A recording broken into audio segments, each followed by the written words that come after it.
Titus Kaphar. Did I pronounce that correctly? Yes, you did. Yes, you did. Sir, I got so much I want to chop up with you, and Let's it was get it. perfect. It would last. Um, Talk to me about the genesis of the story. I Yeah. literally just finished rewatching it again after seeing it at Sundance and wanting Mm. to refresh myself. Masterpiece of a film, man. But talk Ah. about is this your story? Is it a personal story? Something you witnessed? Yeah.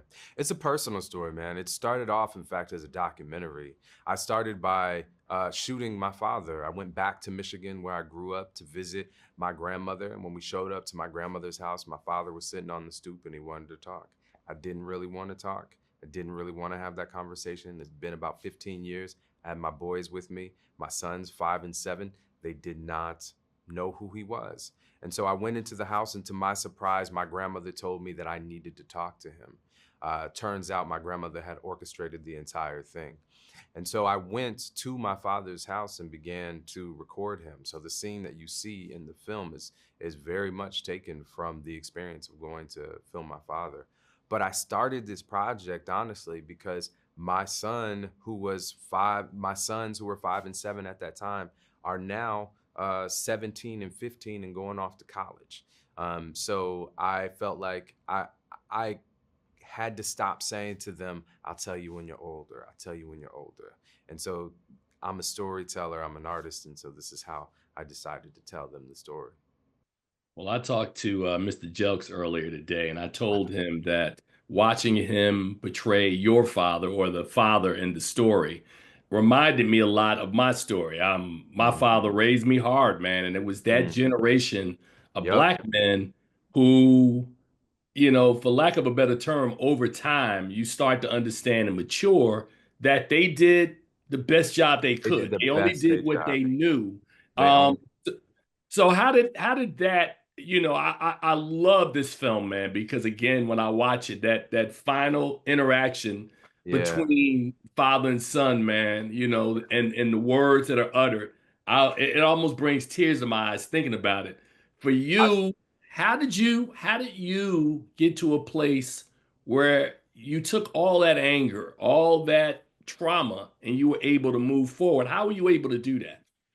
I mean, the truth of the matter is the healing was in the writing process itself. And I'm a Gotcha. painter, but I had never approached writing in this way before. And it was through having to ask myself, what were my father's motivations? You see, that's not a question you ask as a young man. That's not a question you ask as a child. You're so stuck on your version of the story, you never get to that question. But when you're writing a character, you have to be honest about what is the thing that's motivating them. And as I started to think, I realized, and as I started to write, I realized that my father is not the villain of my story. In fact, my father is as much a victim as anybody else in the narrative. And I hope when people see the film, they recognize everybody's hands are a little bit dirty. We are not trying to make saints and we are not trying to make villains in this narrative. We are actually not even giving anybody any easy answers. We're making space for people to have their own experience with the film. So Andre channeling you, man, did you have to give him a lot of direction, or was it simply what was on the page and he was able to interpret from just, Let's be conversations you clear. had? Let's be crystal clear. Andre Holland is exceptional. I ain't have to. Absolutely. I mean, I taught him how to paint, but that's about it. That brother came to the set already knowing how to handle business. I was. I want to make sure everybody knows that. I have a cast on this film that is ridiculous for a first-time director.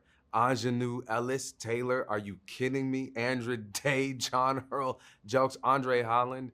I didn't have to do a whole lot. We talked about our lives. We talked about family.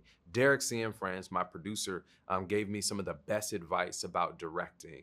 He said, choose people you trust, make them feel safe, and get out of the way. That was my mantra for this film. And with actors like that, it was very easy to do. Titus, man, that's my time. But brother, look, you made an amazing film. It was a first time filmmaker. The reason why you were able to do that is because you had the screenplay. So Mm. do not discount yourself in this process. But brother, I look forward to seeing you on the award circuit, man. Amazing film, Exhibit and Forgiveness. Can't wait for audiences to check it out. Appreciate you, brother. Thank you. Take care, man.